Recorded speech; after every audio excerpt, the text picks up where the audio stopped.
Is the official Fallout 2D20 RPG by Modiphius really the best way to play a Fallout campaign? Let's find out. Alright, so after watching the recent Fallout TV show, you might be itching to run a Fallout RPG campaign. I'll be going over a number of different RPGs that can be used for this. But before we jump into that, let's talk a bit about the Fallout setting, because it's important to understand what makes Fallout Fallout, rather than just another post-apocalyptic setting.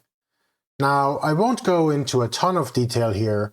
There are a lot of other good YouTube videos on that subject, so search for Fallout lore or Fallout timeline if you decide you want to go deeper on this subject. And if you want to skip this overview entirely and jump straight into the tabletop RPG discussion, you can simply use the chapter markers in the video. Fallout dates back to the late 90s when Fallout 1 and 2 came out. These were both open-world sandbox RPGs with turn-based combat, and they used an isometric perspective. Fallout 3 followed 10 years later, in 2008, and updated the experience to a full 3D world that could be explored from either first or third-person perspective. The combat changed from turn-based to real-time. Fallout 3 introduced some basic crafting elements as well, but the game was still recognizably Fallout. Fallout 4 further built up on that formula in 2015. This game doubled down on crafting and introduced the ability to construct entire settlements and buildings. The most recent incarnation of Fallout is Fallout 76, a massively multiplayer game. And of course, there's the Fallout TV series that came out in April, and I think they did a spectacular job with it. It 100% matches the Fallout vibe and tells a really interesting story that includes all the elements we would expect.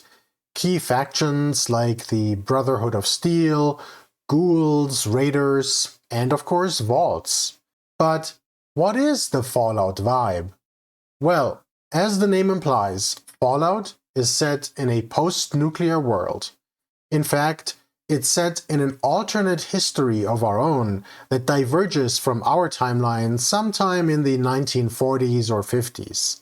The key difference is that instead of inventing the transistor and subsequently the microchip, the world doubled down on nuclear power. This led to a sort of retro-futuristic world, rooted in a 50s aesthetic, with the Jetsons like robots, nuclear-powered cars, and such. And this aesthetic persisted through most of the 2000s until the bombs dropped in 2077 in this timeline. A number of underground vaults had been built, ostensibly for shelter, but as it turns out, actually for various nefarious experiments. In each game, the player plays a so-called vault dweller that emerges from one of these vaults sometime after the apocalypse, usually 80 to 200 years or so later. There's always a specific reason for this, but much of the story emerges as they venture out, explore the wasteland, meet strange inhabitants, and take on all sorts of quests. It's worth noting that Fallout heavily employs dark humor and satire, for example, by its satirical take on American consumerism and militarism. In fact, that's likely the main reason why I like Fallout so much. I tend to enjoy a good amount of levity in my games, even if they're dealing with a serious subject. That's what Warhammer Fantasy RPG did for fantasy, and Fallout does something similar for the post-apocalypse. So, what does all of this mean for our Fallout RPG campaign? Let's come up with a list of requirements.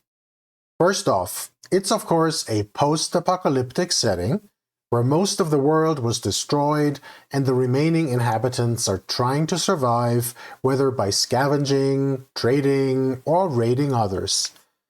And then we have the vaults, with their relatively innocent vault dwellers. There's a bit of a fish out of water thing going on as they enter the brutal wasteland after having grown up in a sheltered environment. This element should be easy to add to most post-apocalyptic RPGs. It doesn't have to be baked in, unless the game makes hard assumptions about all characters having lived in the harsh wasteland all their lives. There are various borderline human characters, but in the video games, these are only used as NPCs, not as player characters, such as ghouls, humans that were changed by the radiation and are now effectively immortal, although most of them turn feral over time, and super mutants, essentially giant hulks, the results of experiments. Now, since we're dealing with an entire party of characters in this tabletop RPG, rather than a single one as in the video games, it's entirely reasonable to introduce a bit more diversity. Having all of the characters be vault dwellers can totally work, but there's no reason that they couldn't be wasteland dwellers, whether humans, ghouls, or perhaps even super mutants or robots. The 1950s retro-futuristic aesthetic is important, although that's something that you can probably inject into an existing RPG as needed. The same goes for the darkly humorous, satirical vibe. What might be harder is how the game deals with things like mutations. As we'll see later, in many post-apocalyptic RPGs, mutations play a dominant role, with many or even all of the characters being mutants with what effectively amounts to superpowers, sometimes even with magic-like psychic powers. That doesn't really fit the Fallout vibe, which is a lot more grounded in this regard, in spite of its own quirkiness and humor. So games that lean too heavily into this mutant aspect aren't a great fit for Fallout. In terms of gameplay, I would expect a Fallout campaign to emphasize exploration, scavenging, or undertaking quests in exchange for resources, and survival in a harsh landscape where everything wants to kill you. And of course, a good dose of combat. Depending on which of the video games you're trying to emulate, crafting and settlement building may or may not play a big role in your campaign as well, but resources are almost certainly important. Personally, I don't tend to enjoy crafting even in video games, so ideally the game would provide optional rules for this, which either the GM or individual players can choose to engage with or not. With that, let's take a look at some RPG systems and see how they rank against our requirements. First up, we have the official Fallout game by Modiphius, which came out in 2021. My home group has actually played about 35 sessions of this game, so I have a decent feel for it at this point. Obviously, as the only official Fallout licensed game, this is the only game in this list that delivers a full Fallout branded experience out of the box. The game has proper setting information, with all the expected character archetypes, including vault dwellers, survivors, super mutants, robots, and ghouls. And after Walton Goggins' amazing performance in the TV show, who wouldn't want to play a ghoul? Then again, Ella Purnell perfectly portrayed the vault dweller as well, transitioning from a sheltered character to an absolute badass over the course of the series. Personally, I've had a lot of fun playing a Miss Nanny robot named Miss Doubtflame. Let's take a quick look at the Fallout character sheet to get a sense of the stats that it uses. Here we're looking at a pre-gen for a vault dweller. The character sheet spans 2 pages, but most of the important info is on page 1. As with many RPGs, characters have attributes and skills. The attribute list should look very familiar to players of the video games. We have strength, perception, endurance, charisma, intelligence, agility, and luck. And if you spell out the first letters, you get the iconic Special, the name of the proprietary rule set that the video games use. The skills have fluctuated a bit throughout the series, and I believe Fallout 4 did away with skills entirely. But most of these still look pretty familiar. You have granular skills for various types of weapon attacks, such as big guns, energy weapons, explosives, melee weapons, small guns, throwing, or unarmed. And then you have all sorts of utility skills like lockpick, medicine, repair, and so on. Some of these skills are tagged. On this sheet, lockpick, science, small guns, and sneak. These are skills that you're specialized in and more likely to get a critical success when you roll. We'll see this when we go over the core rules in a minute. You also have some derived stats, such as initiative, which is your agility plus perception. To the right, you see a representation of the character's body parts. This is important because each location can have different damage resistance to different types of damage, such as physical, energy, or radiation damage. This also serves as a convenient hit location table, so you can roll a d20 to see which body part is hit. And at the bottom, we have our weapons. As you see, each weapon is governed by a specific skill. For example, our 10mm pistol uses the small gun skill. Each weapon does a certain type and amount of damage, possibly with additional effects. It works at a certain range and uses a certain type of ammo. Based on these fairly detailed stats, you can already tell that weapons play a significant role in the game, similar to the video game. On the second page, we have our gear and ammo, as well as caps, the game's iconic currency. We also have our perks and traits. Traits are related to your character's origin, such as Vault Dweller or Ghoul. So in this case, our Vault Dweller has a reduced difficulty to end tests to resist disease, and they also gain one additional tag skill. And perks are essentially talents that you can unlock over time, and you generally get one at the start. So our Vault Dweller has the Hacker perk and VATS.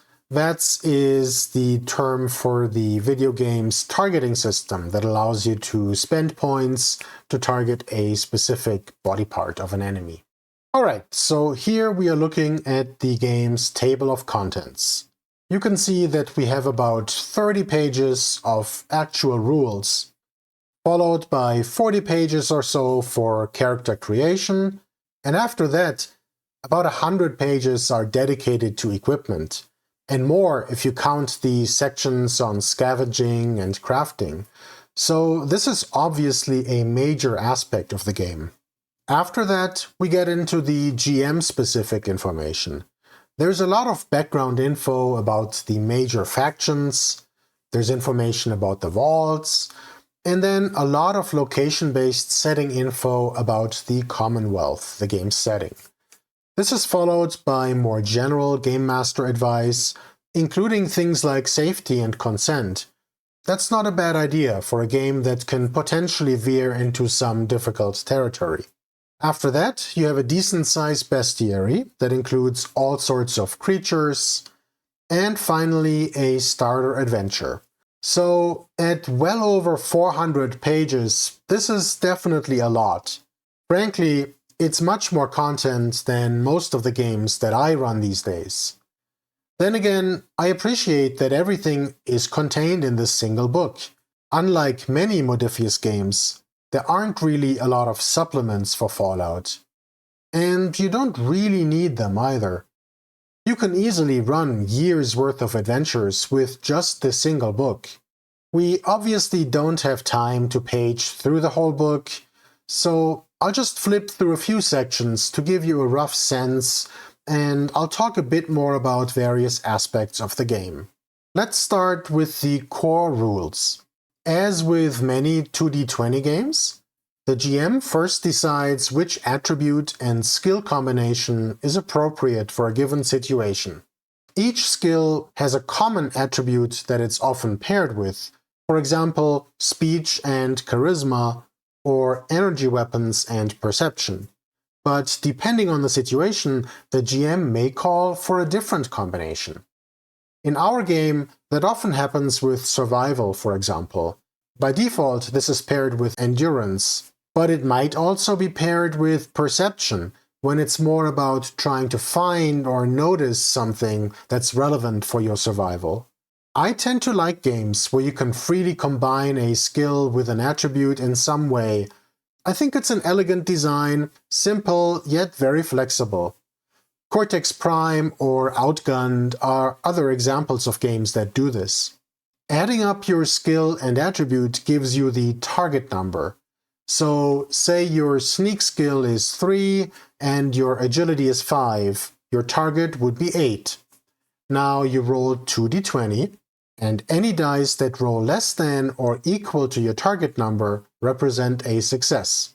A 1 is a critical success and counts as 2 successes. If your skill is a tagged skill, their crit range is any result equal to or lower that skill, not just the number 1. In our case, for example, Sneak is a tagged skill, so each die that rolls 3 or less would count as 2 successes.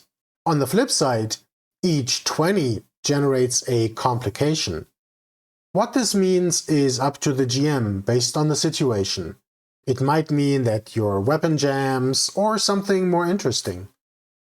What I like about this system is that a single roll can be both successful but still yield a complication. These sorts of multi-dimensional results generate a much more interesting story than simple success or failure, especially out of combat. The difficulty of the task, as determined by the GM, represents the number of successes that you need. Often it's just a single success. There are also rules for assistance, opposed tests, etc. We'll skip over this here. One key thing I haven't mentioned yet is action points. This is the game's main meta currency. Fallout calls these action points to be consistent with the video game. Other 2d20 games refer to these as momentum and doom or similar terms. Whenever you roll more successes than you need, you generate action points. You can either use these immediately or save them for later. In case of Fallout, the party actually shares a single pool of action points. This is meant to encourage teamwork and even allows for combos where one character's action generates a bunch of action points, which the next character can then cash in for an important benefit. One of the most useful things you can do with action points is to buy additional d20s, so you can roll 3 or more d20s instead of just 2. You can also spend action points to perform additional actions, although these are performed at increased difficulty. Also note that when you really want to spend action points on something important, but don't have any left in your pool, you can choose to give action points to the GM instead. So say I really want to make sure I finish this last bad guy, and I want to spend 3 action points to roll 2 extra d20s to increase my odds, but we only have 1 action point left in the pool. I could choose to spend the final action point and give 2 action points to the GM. The GM, who mostly expends action points for the same things as the players, might use these later to make our lives more difficult. Overall, I really like how action points work. And if you've played other 2d20 games, you'll know that these are a core element of these games. The ebb and flow of action points feels very organic and gives the players some meta-level control over which actions are important to them. The shared action point pool does make things a bit tricky when you're playing online, as our group is. In person, you could just have a bowl of tokens, perhaps bottle caps, in the center of the table as a nice and tangible solution. Online, you need to find some way to have a shared counter. In our game, the GM keeps track of these on his end, And I think he actually does use bottle caps, and he updates us when this number changes. But in practice, we tend to ask him fairly often how many we have left, which can add quite a bit of overhead to each round. Fallout does have a second metacurrency called luck. Luck only regenerates at major milestones in your quest, so you want to use it wisely. It can be used to influence the world, for example by introducing a helpful detail. Or you can use it to re-roll one of your dice, or to interrupt the turn order. Combat mostly uses the core mechanic we just looked at, with a few additions. It's worth noting that turn order in Fallout is entirely static, based on each combatant's initiative stat. So while different enemies may go at different times, the player characters will always go in exactly the same order. While I tend to prefer more flexible systems, ideally where the players can choose what order they go in, this system does have the advantage that everyone knows exactly when their turn is about to come up, so they can be ready for it. Like most RPGs, during each turn you can take a minor action, such as moving or drawing a weapon, as well as a major action, such as attacking, defending, or aiding another character. Damage is handled in an interesting, although slightly complex way. It is rolled using so-called combat dice, d6s with special faces, although regular d6s can be used as well. Each weapon states the number of combat dice that are rolled to determine damage. As you see in this table, a result of 1 or 2 yields 1 or 2 points of damage, respectively. 3 and 4 do nothing. And yes, this can feel a bit frustrating and anticlimactic after an amazingly successful attack roll. 5 and 6 yield 1 point of damage, but also apply any special damage effects that the weapon might have. For example, if your weapon has the armor-piercing effect, and you trigger this by rolling a 5 or 6, that means the damage ignores the enemy's armor. 1 point for each 5 or 6 rolled.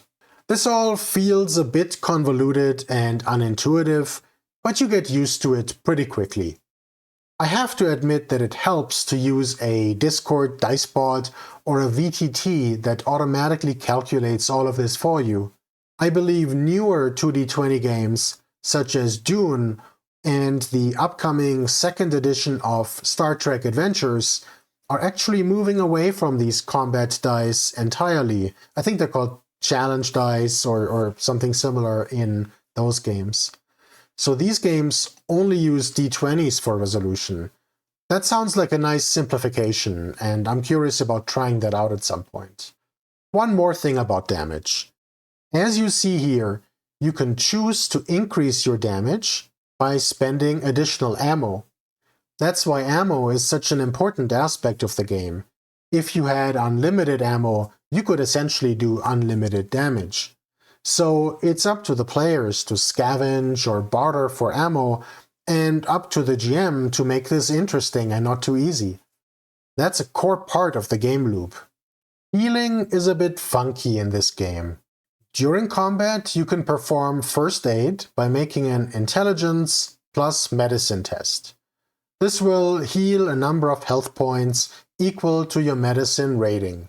But that's only during combat. Out of combat, characters either need to use a stim pack or food, or spend time resting. I generally like that resting takes time, but it's a bit weird that you can heal with a simple check up to the last round of combat, but not right after. Next, we'll look at the character creation chapter. Here we have a description of the various attributes, which we already went over earlier, followed by the skills. I have to say, I just love the pictures of the iconic Vault Boy throughout these sections.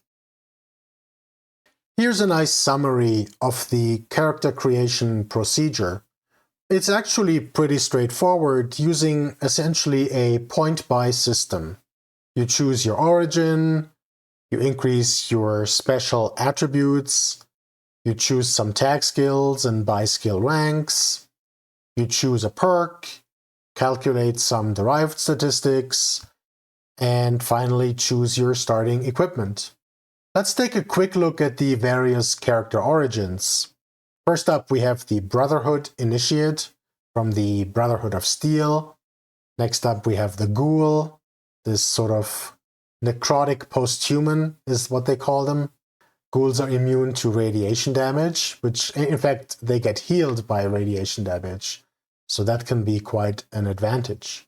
Here's the Super Mutant, Mr. Handy, which also includes models like Miss Nanny, that's the one that I'm playing and having a lot of fun with. Then we have the Survivor, so somebody that grew up in the Wasteland, and of course the iconic Vault Dweller. And then we have a long list of perks. Perks have all sorts of effects. For example, they might improve skills in certain situations, they might make you more proficient with certain weapons, heal quicker, or improve your resistance to radiation, among many other things. Let's scroll through this just a little bit to give you a rough sense. And again, I just really love these pictures of the Vault Boy here. Alright, there's a bunch more, but you get the idea. I won't go through the long equipment chapter in detail, but I wanted to show just a few examples. As you see here, you can modify your equipment. So this is where we start to get into basic crafting. Here's the explanation of weapons, ammo, and weapon mods. So weapons use a specific skill, as I mentioned earlier. They have a certain damage rating, that's the number of dice you roll. And then they may have some additional damage effects. So for example, it might be a burst weapon that has a chance to hit an additional target. It might be persistent, so that happens, for example, with the flamethrower, which puts them on fire, and that fire deals persistent damage over multiple rounds. It might even spread to additional targets, and so on. Weapons can also have certain qualities, so you might be able to conceal it. It might be inaccurate or accurate. You might be able to parry with the weapon. You might be able to throw it, things like that. And here's a detailed list of ammunition types.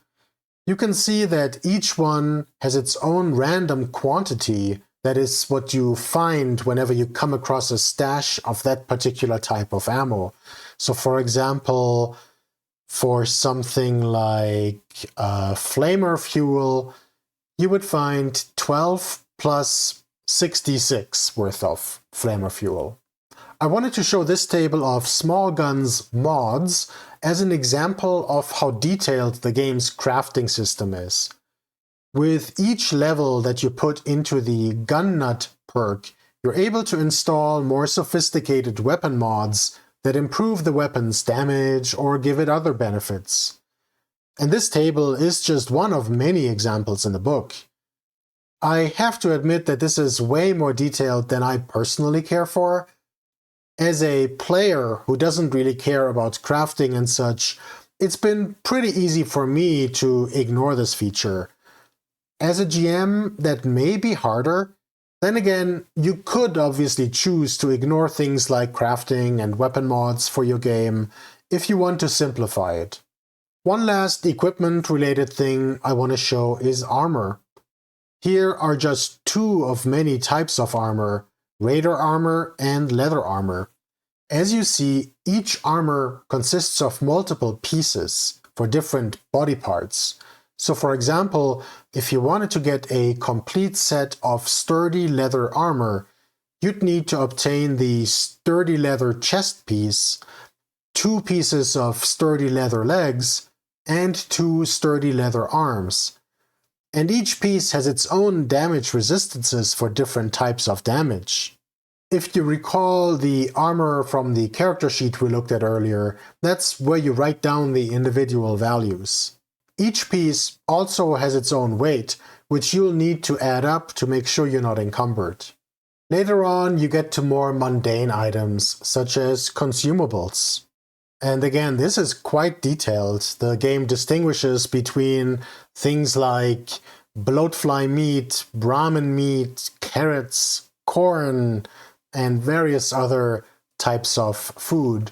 So this is a huge table here. Salisbury steak, vegetable soup, yum yum deviled eggs. And not just the table, but each item is described in detail. If you ask me, this feels a little bit overboard, but I guess it adds to the flavor. Literally. That pun was not intended. Beverages have their own section as well. Here, of course, you find the iconic Nuka-Cola, including Nuka Cherry and other varieties. And again, each one has its own section. Then we get chems.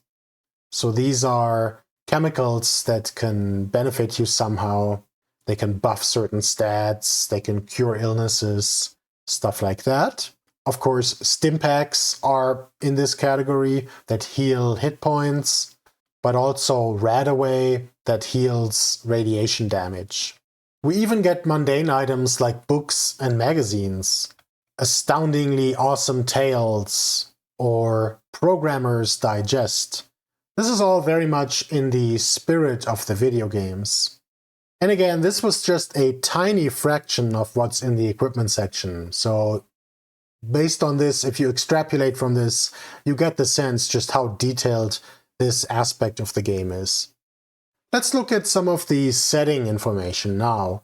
Here we see a description of vault tech and a few specific vaults.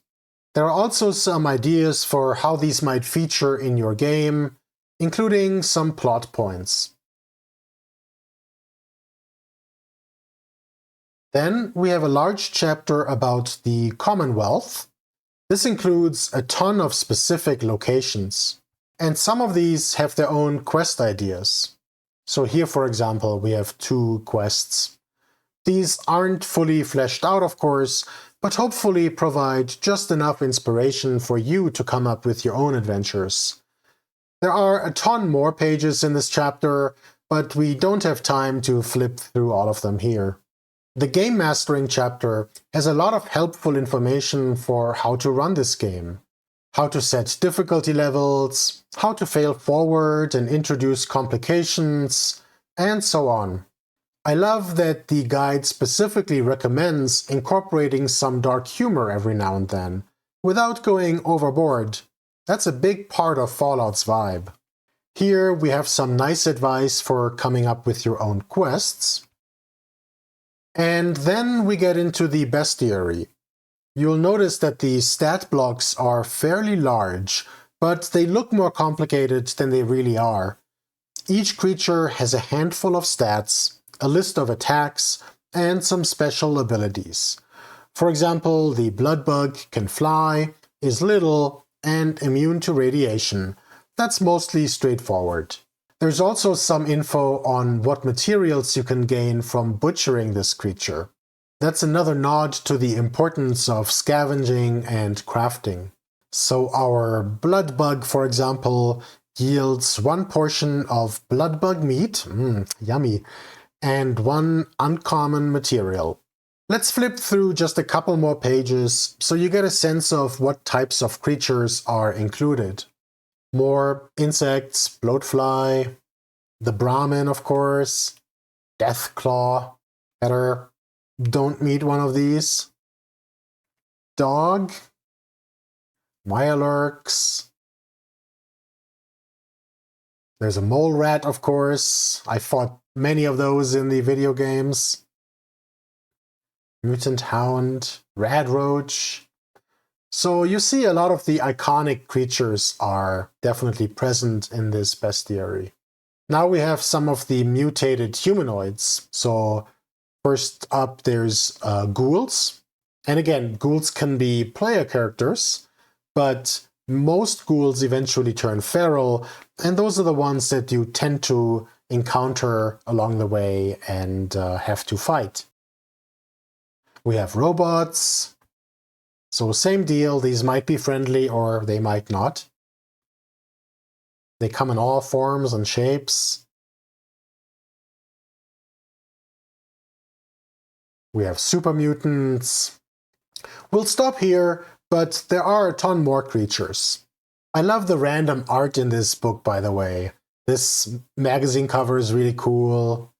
Pictures like this, they really capture the essence of Fallout. And finally, we have an included adventure consisting of 3 acts. I actually have not read this, as I didn't want to risk any spoilers for our campaign. That's hopefully enough of an overview. So let me briefly talk about my impressions. I really like the 2d20 core mechanic, and I think it's a solid fit for the game. I also like how the book is oozing with Fallout flavor. They really nailed the vibe. On the flip side, in my opinion, the game tries too hard to mechanically model all the intricate little details of the Fallout game, with its 100 pages of equipment, crafting rules, weapon stats and weapon mods, hit locations, and more. So, while I've enjoyed being a player in the game, I don't think I'd be eager to run a Fallout campaign using this system. As you probably know by now, I tend to gravitate towards more lightweight games, and we'll look at a few of those options shortly. Now, since I can only speak firsthand about the player side of the game, I asked my friend Lance, who's been GMing our campaign, for his feedback. So let me quickly summarize this for you. Lance appreciates the simplicity of the 2d20 system and the integration of action points inspired by the video game. He finds Modiphius' portrayal of the Fallout world accurate in detail, flavor, and mood.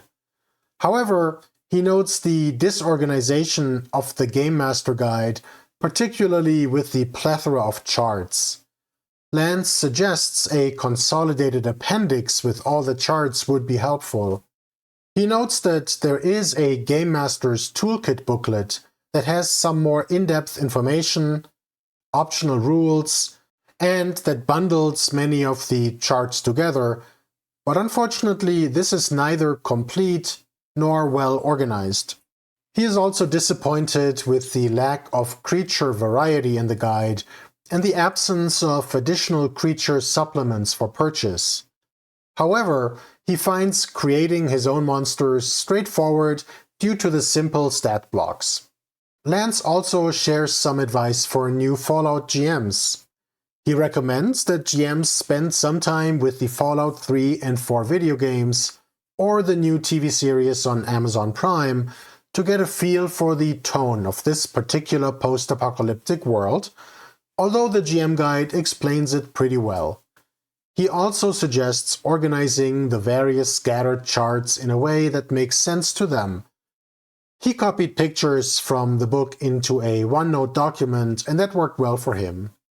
Given the setting's resource scarcity as a key component of the game, Lance also feels that a spreadsheet-based character sheet is very handy and efficient.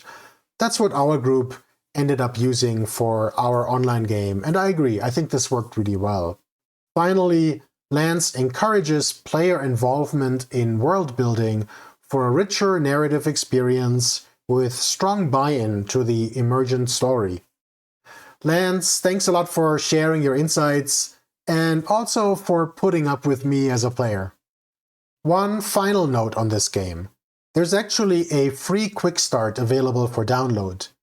So if you're curious, but not sure if this game is for you, I strongly recommend you download this. You can find the link in the video description.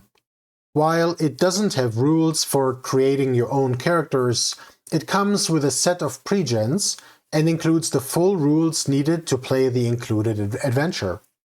So it's a great way to test the waters. Now we'll take a look at some other games. None of these are official Fallout games, so obviously you won't find any actual Fallout lore here. You'll have to either create this yourself based on your experience playing the video games, or perhaps even use the official Fallout RPG for lore and use another game for the system. Let's start with a game on the complete opposite end of the spectrum, the Rad-Hack. Instead of a 430-page large format book, the Rad-Hack is a 30-page digest-size book. So it contains perhaps 3% or so of the actual amount of text, and a lot of that is tables. You can easily get through the whole thing in 30 to 60 minutes. The Rad-Hack is based on the Black Hack version 1. As I mentioned in my last video on inventory, the Black Hack is a lightweight OSR system. While the second edition of the Black Hack was a polished product with a boxed set and so on, the first edition was actually published for free on the website. The Rad-Hack is a standalone game that adapts this rule set for post-apocalyptic campaigns. So here we're looking at the character sheet. This has the familiar D&D attributes, so strength, dexterity, constitution, intelligence, wisdom, and charisma. We have hit points, hit dice, aka level, there's a rad die, and damage. You can list your items at the bottom, 2 weapons, and that's pretty much it. So super simple. Let's flip through some of the characters. So you can play as a human, a mutant, a robot, or a psionic.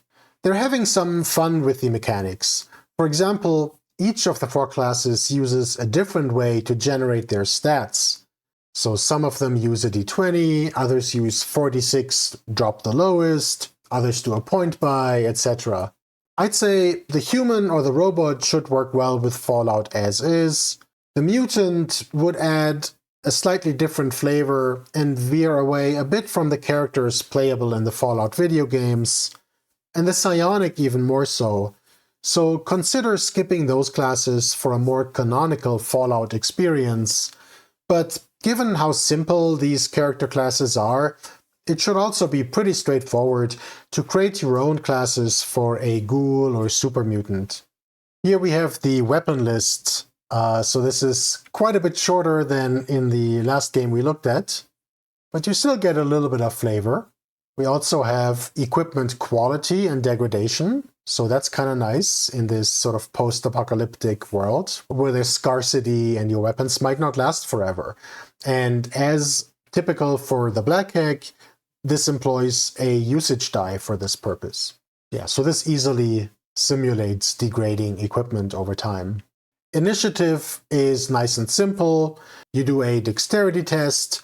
If you pass, you can act before the enemies. Otherwise, you act after. There's a cool list of drugs and addiction. This looks very Fallout to me. You even see stim packs or rad off instead of the trademarked rad away. So this is very recognizable as Fallout.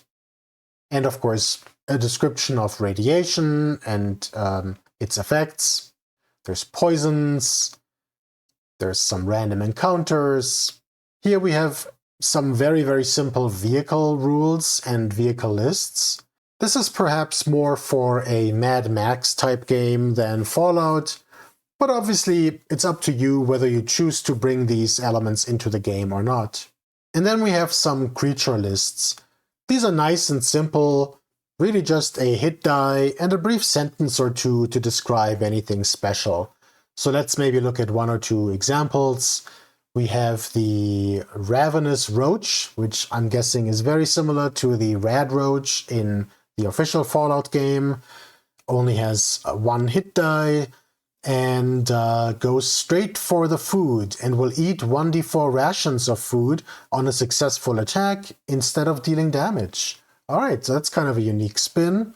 We have a Raider, so some human enemies. They can enter a drug-fueled rage that gives disadvantage on defense rolls. Cannibals, there's even a T-Rex, pterodactyl. So, you might have to pick and choose which of these really fit into your game. And given how simple these are, it's also trivially easy to just reskin them or even come up with new creatures on the fly. And that's it for the Rad-Hack. It's super simple. There's perhaps not enough meat for a year-long campaign here, but it's perfect for a one-shot or maybe a mini-campaign of a couple sessions. Next, let's look at Wasted World. This is a post-apocalyptic setting for Easy D6. The Easy D6 RPG came out a couple of years ago, and it's one of my favorite lightweight RPGs. The resolution system for Easy D6 uses a simple D6. In order to succeed at a check, such as an attack, you just need to roll equal to or higher than a target number, often just a 3, for regular difficulty checks. So characters generally have pretty high odds of success, and when a player fails their roll, they gain a point of karma, which they can then add to a future dice result to turn a failure into a success. It's a really elegant mechanic that gives players some level of control over their success for checks they particularly care about, and it helps even things out when your dice are unlucky that session. So Wasted World is the first so-called playset for Easy D6. It's an alternate setting. Note that you do need the Easy D6 core book to play the game. Wasted World just adds the new character options and setting elements. Let's look at a couple of pages here. If you look at the key truths listed here, it talks about a demon sky, some sort of miasma, and the source of psychic abilities. But it turns out that all of this is easy to ignore for a more grounded Fallout experience. Here are the instructions for creating a character, or a survivor as the game calls them. And it's super straightforward. So you choose a survivor path, similar to a character class. You get your path's inclinations, but then you can choose additional ones yourself. You can also choose one edge from your survivor path. You can create some aspects. You can also defer that until later. You get starting gear and one random piece of gear. And last not least, you get your first 3 karma points and a hero die. Let's flip through some of the survivor paths. So we have androids, there are clones, hunters, there's the machine head, there's the mutie. Looks kind of like a, well, kind of like a crazier version of a super mutant perhaps. There's the rambler, the scavvy, or scavenger. Here's the wasteland warrior, the weird. This one perhaps might not fit as much with the Fallout vibe, so you might just want to skip this. There's the jack of all trades.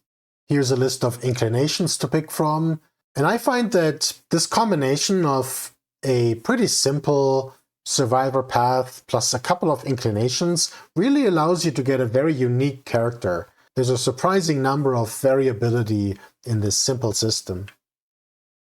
Here's a list of mental mutations.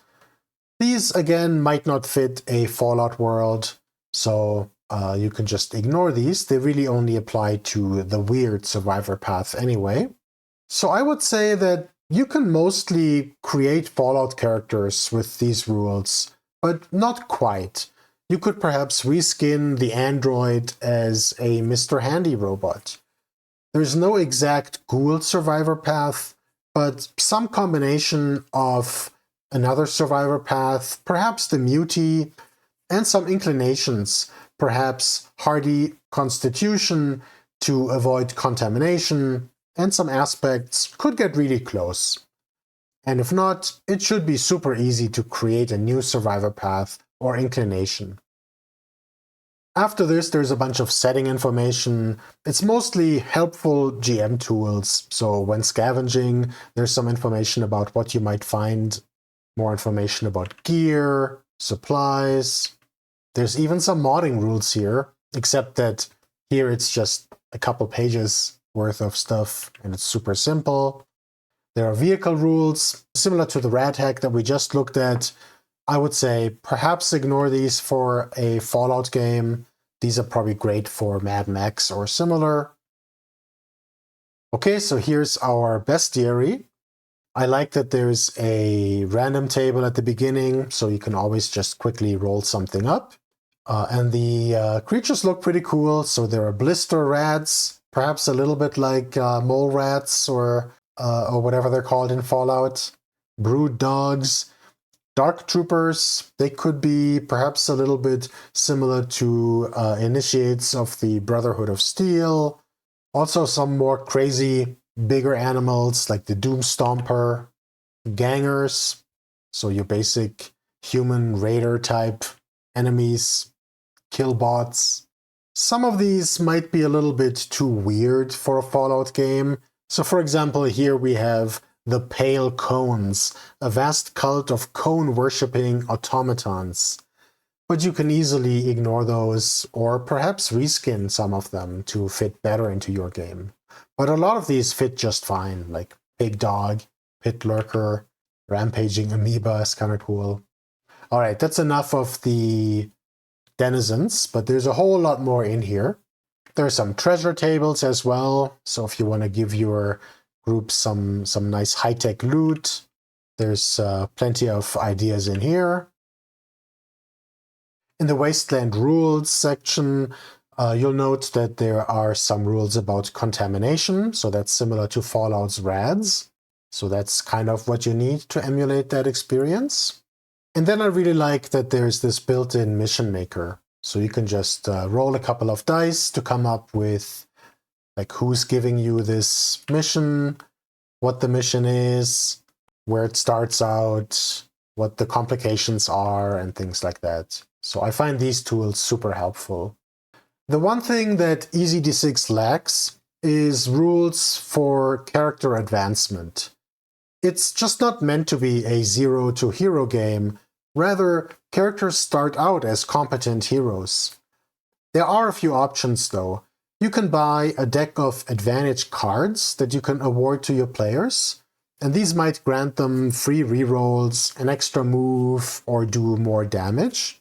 Alternatively, you can easily house rule this, for example by giving them an additional inclination when they reach an important milestone. You just don't want to overdo it, as the game might become unbalanced otherwise. Without going into detail, I want to briefly flash another example of a lightweight post-apocalyptic system, Tiny Wastelands.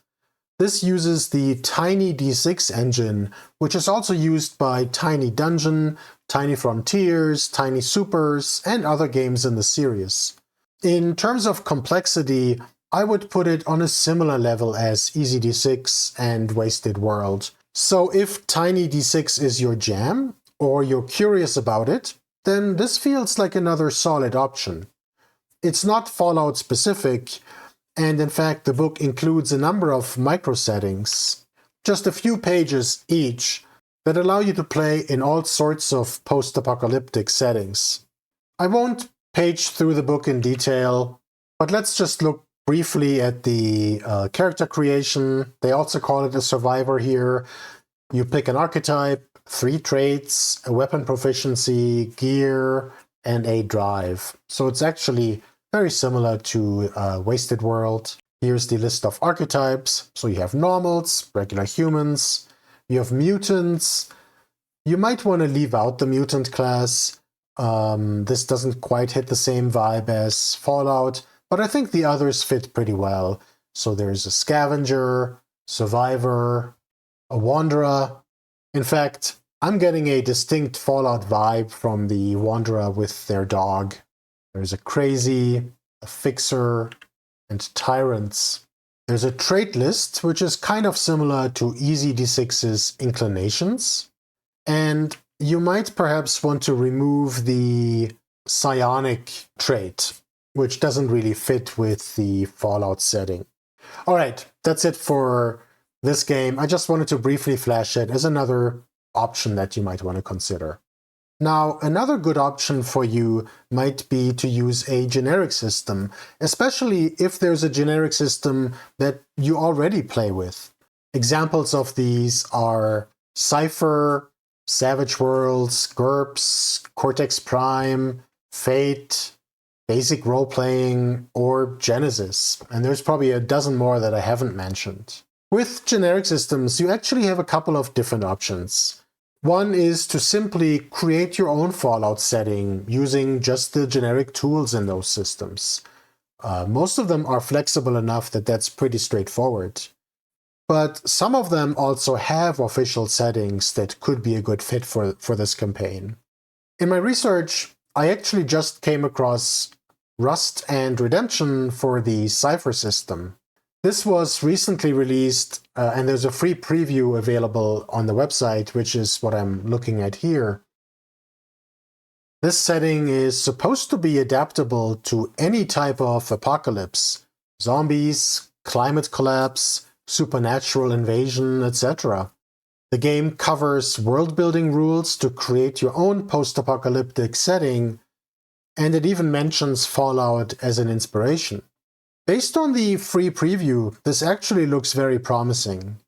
There are rules for scavenging, radiation, mutations, and so on. If you're a fan of the Cypher system, which is used in games like Numenera or Old Gods of Appalachia, this may be a good fit for you and allow you to run a Fallout campaign, but also explore other post-apocalyptic settings in the future. If you use Savage Worlds, I came across a couple of options here as well. I don't know if either of them are good, but they're probably worth looking at if you already use this system. One is Darwin's World, the Nuclear Edition. I think a previous edition was made for the D20 system, I believe, but this version is for Suede, which is the latest version of Savage Worlds. It says, the Twisted Earth is a wild, inhospitable world of mankind's ruin after a series of devastating wars known as the Fall brought humanity to the brink of extinction. In a world where radiation has altered the very course of nature, humanity has nearly ceased to exist as it once was. In Darwin's world, mutation and genetic variations are the edges that separate survivors from prey. So this might be worth taking a look at. Another one I saw was Broken Earth. This was released a while ago for an older version of Savage Worlds, but the differences in editions are pretty minimal, and you're probably going to be able to adapt it to the latest version fairly easily.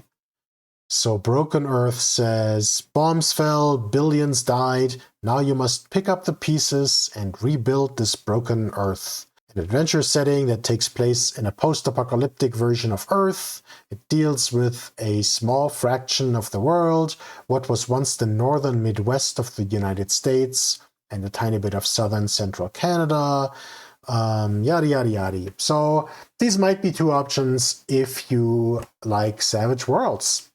If you're a GURPS player, I found this game called After the End. This consists of two short supplements called Wastelanders and The New World. So both of these are toolkits to create and play post-apocalyptic settings using the GURPS rule set. Wastelanders focuses on character creation, so these are all the rules for creating and advancing characters. There are also rules for mutations, for fatigue, starvation, and radiation, so all the elements you need for a Fallout game. And the second one in this series, The New World, has all kinds of rules focused on world building. Actually, a quick fun fact, the Fallout game was originally supposed to use the GURPS system. However, they ended up losing the license and went with their own system instead. Another option could be Cortex Prime. This is my generic system of choice these days. And there's actually an existing fan hack called Fallout New Vegas Prime. And based on a quick scroll through, this actually looks pretty solid. But I think it also wouldn't be too hard to come up with your own hack. So you have your special attributes, and then you have a list of skills. It's actually not all that different from what we saw earlier with the official Fallout game. And then there's a bunch of talents. So nice and simple, and you might be able to use it as is, or perhaps use it as a starting point for your own Cortex Prime hack. Oh, and you can likely find fan conversions for most of these systems out there. I came across one for Savage Worlds as well, called Fallout Rough Riders. This actually looks quite complete, to be honest. Anyway, look at this at your own leisure. I'll toss some of these links into the video description. Now, of course, there are a ton more post-apocalyptic RPGs. It's a common genre. However, many of these aim for a very different experience from Fallout, and they likely aren't a good fit. I'll briefly mention a few examples of these here and explain why I don't recommend these for a Fallout campaign. Apocalypse World was the game that kicked off the PbtA movement powered by the apocalypse, which later inspired tons of other games like Dungeon World, Cartel, or even Blades in the Dark. Here we're looking at the second edition. The main reason I would not recommend Apocalypse World for a Fallout campaign is that it goes for a very different flavor. For one thing, it leans much more into the weird. Yes, Fallout is weird as well, but in a more retro-futuristic, satirical way. Apocalypse World is all about things like the psychic maelstrom. It's also a much more soapy, drama-oriented game, whereas Fallout is more about exploration, scavenging, and action. The included sex moves are a turn-off for me as well. I recognize that these go hand in hand with the drama focus of the game. It's just not something that I really care for in my tabletop RPG experience. I also have to admit that I'm not a huge fan of PbtA these days. I do think the core mechanic is great. 2d6 yields a nice bell curve, and I like how the game handles partial successes. But I don't like how moves work, especially on the GM side. Going into more detail is beyond the scope of this video though, and entirely subjective. If you're a huge fan of PbtA, and you really want to use Apocalypse World for Fallout, you can probably pull it off with some effort.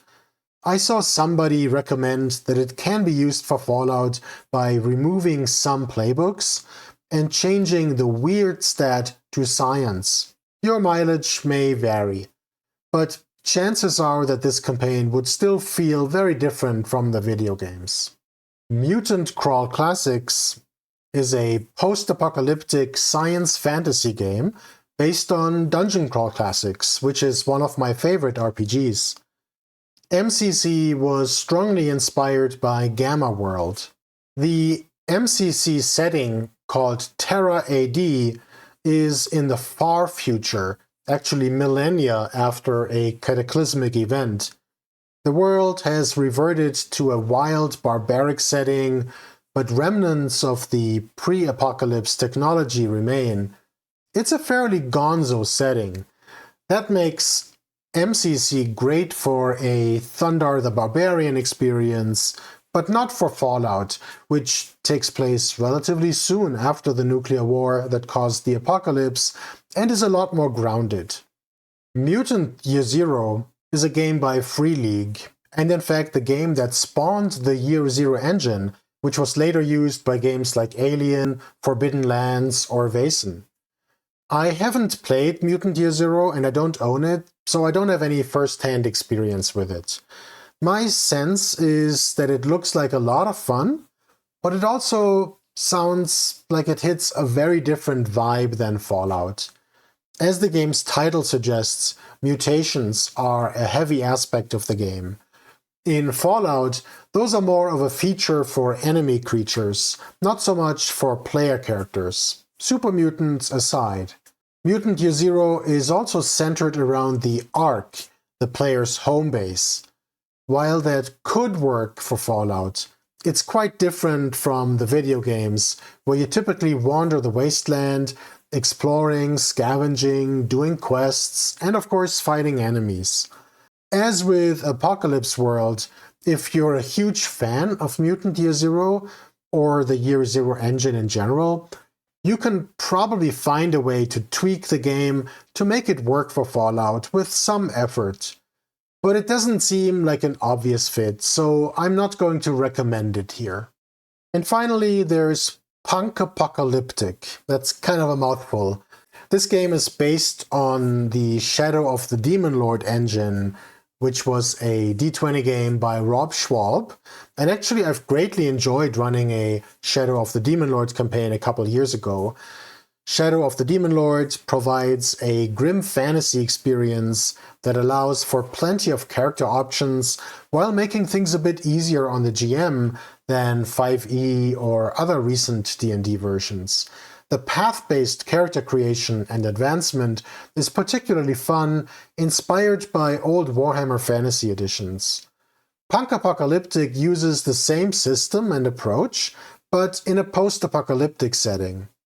It's actually based on a miniatures game. I do own Punkapocalyptic, but I haven't played it, and to be honest, I haven't really heard much buzz about the game since it was released. Note that it's very edgy. There's a lot of sort of borderline language, for example, about sanity and things like that. Overall, my sense is that Punkapocalyptic looks very fun, but it's very much its own thing. It seems like it would be difficult to reskin for Fallout. The focus is also on tactical combat, which the system excels at. It's less crunchy than 5e, still tactical, faster, fun, and there are lots of character advancement options, but the tone and the focus on mutations and all of this, it just seems a little bit off for a Fallout game. Alright, so after looking at a couple of different options, what is my recommendation? Ultimately, this depends on the experience that you're going for. If you don't mind a lot of crunch and resource tracking, and you're planning to run an extended campaign with lots of options for character creation and advancement, the official Fallout game may be for you. Our game has been going for 35 sessions or so now, and the system has held up well. Our characters still have plenty of room to grow in interesting ways. The rules are solid. There's just a lot. If you're looking for something for a one-shot, the Rad-Hack is likely your best bet. You can be ready to run it an hour after you pick it up. You just need to jot down some rough adventure ideas and jump in. For a good middle ground, I might recommend Wasted World based on EasyD6. The EasyD6 system is super fun, and it has a bit more meat on the bone than the Rad-Hack, so it should support a longer campaign without getting boring. There's also more content in the book, such as creatures, equipment, or a simple mission generator. So all the GM needs to do is reskin it for Fallout. And yet it remains so lightweight that it's easy to mold it to whatever experience you're trying to create. Alternatively, Tiny Wastelands would also hit this sweet spot, so if you're a fan of the Tiny D6 engine, you likely can't go wrong with this. Finally, if there's a generic system that you like, such as Savage Worlds, Cypher, Cortex Prime, Fate, Genesis, or basic roleplay, that may be a compelling option. If you already have solid system mastery, it might be relatively straightforward to run a game in the Fallout setting using any of these systems. Just be aware that depending on your generic system of choice, that may put a certain spin on the experience. For example, Savage Worlds will likely yield a more pulpy experience. There sure is no shortage of options out there, but as long as you and your group are clear on what kind of experience you're hoping to get out of the campaign, and everyone, but especially the GM, is excited about the setting, I'm sure you're going to have a ton of fun regardless of which system you end up going with. Well, that's it for now. Have you played or run a Fallout campaign before? If so, why don't you leave a comment and tell me what system you used and how well it worked for you? As always, likes and subscribes are appreciated as well. See you next time!